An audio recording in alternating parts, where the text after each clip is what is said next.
Hello friends, स्वागत है हमारे यूट्यूब चैनल हैरियर एकेडमी में।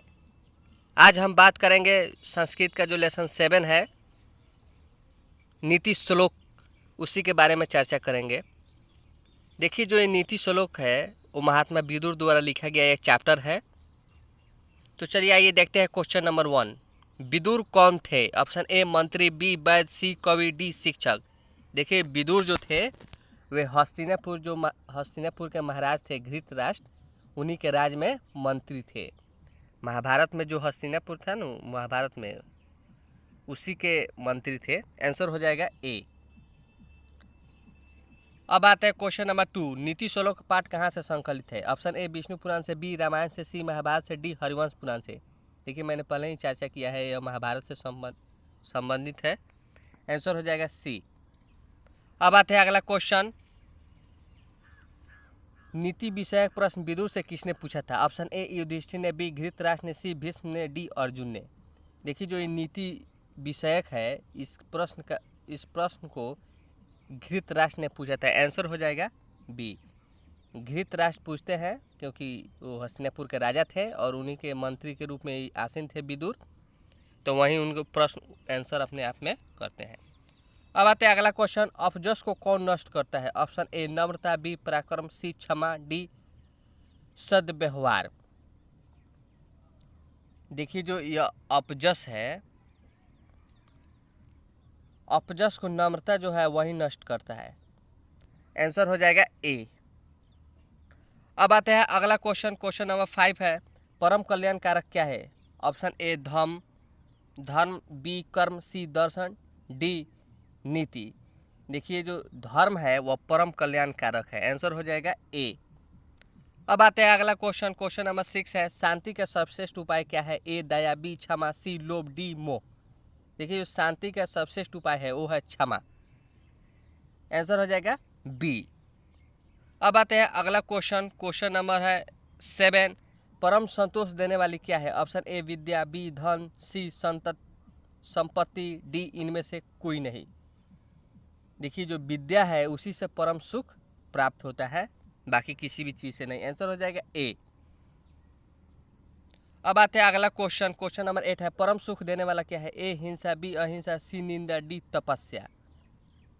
देखिए, जो अहिंसा है वह परम सुख देने वाला है। आंसर हो जाएगा बी।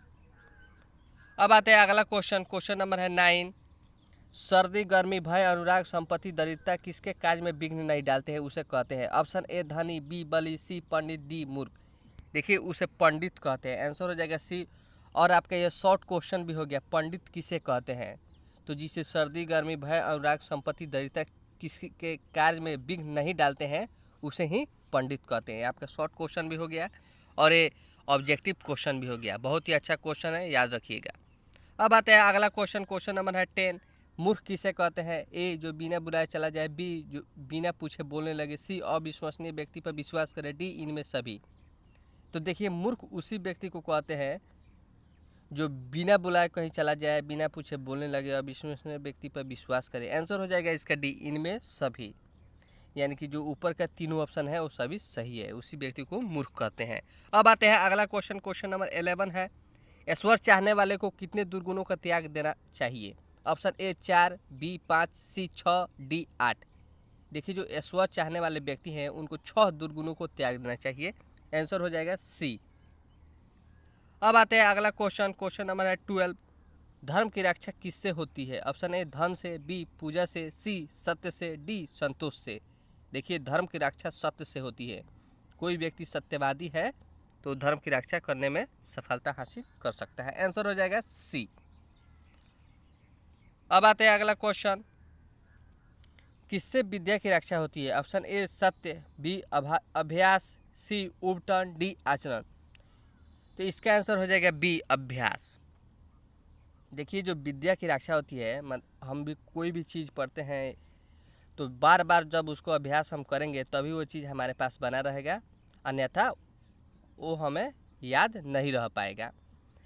तो इसीलिए कहा गया है विद्या की जो रक्षा है वो अभ्यास से होती है। हमें बार बार अभ्यास करना चाहिए ताकि जो हम लोग पढ़ाई किए हैं वो बात हमें याद रह सके, नहीं तो हम भूल जाते हैं। अब आते हैं अगला क्वेश्चन। क्वेश्चन नंबर 14 है, कुल की रक्षा किससे होती है? ऑप्शन ए सदाचार से, बी विद्या से, सी धन से, डी सत्य से। देखिए जो कुल की रक्षा है वो सदाचार से होती है। अगर हमारे वंश में या हमारे परिवार में अगर कोई सदाचारी व्यक्ति रहे तो हमारा कुल आगे बढ़ता रहेगा, हमारे कुल के संस्कार मान मर्यादा कायम रहेगी, अन्यथा हमारे कुल का नाम खत्म हो जाएगा। आंसर हो जाएगा ए, सदाचार व्यक्ति ही कुल की रक्षा कर सकता है। अब आते हैं अगला क्वेश्चन, विनय भाव किसका नाश करता है? ऑप्शन ए क्रोध का, बी लोभ का, सी अपजस का, डी मोह का। देखिए जो विनय भाव है वो अपजस का नाश करता है। आंसर हो जाएगा सी अपजस। अब आते हैं अगला क्वेश्चन, नरक के द्वार कितने प्रकार के हैं जिनसे व्यक्ति का नाश होता है? ऑप्शन ए 4 प्रकार के, बी 5 प्रकार के, सी 3 प्रकार के, डी 7 प्रकार के। देखिए जो नरक का द्वार है वो 3 प्रकार के हैं, और कौन कौन से हैं इसके आगे ऑब्जेक्टिव प्रश्न में हम चर्चा करेंगे। आंसर हो जाएगा सी। अब आते हैं क्वेश्चन नंबर 70, दुख का विषय क्या है? ऑप्शन ए भांति, बी शांति, सी अशांति, डी क्रांति। देखिए जो दुख का विषय है वो अशांति है। यदि माहौल अशांत हो तो हमारे मन में दुख ही दुख उत्पन्न होता है, इसलिए आंसर हो जाएगा अशांति। अब आते हैं अगला क्वेश्चन, बिना बुलाए कौन आता है? ऑप्शन ए सज्जन, बी दुर्जन, सी मूर्ख, डी इनमें से कोई नहीं। देखिए जो बिना बुलाए है वो मूर्ख व्यक्ति आता है। मैंने इसके पहले ही क्वेश्चन में चर्चा किया था, जो बिना बुलाए कहीं चला जाए वो व्यक्ति मूर्ख कहलाता है। आंसर हो जाएगा सी। अब आते हैं अगला क्वेश्चन, काम क्रोध और लोभ किसके द्वार है? ऑप्शन ए स्वर्ग, बी नरक, सी पृथ्वी, डी कोई नहीं। देखिए काम क्रोध और लोभ है वही नरक के 3 द्वार हैं जिससे व्यक्ति का हमेशा नाश होता है। ऐसा करने वाले व्यक्ति कभी भी सफलता को प्राप्त नहीं करते हैं। तो आज के लिए इतना ही, फिर मिलेंगे नेक्स्ट वीडियो में। आपको आज का वीडियो कैसा लगा कमेंट में ज़रूर बताइएगा, और अच्छा लगे तो लाइक कीजिए, नहीं तो डिसलाइक कीजिए। Thank you so much.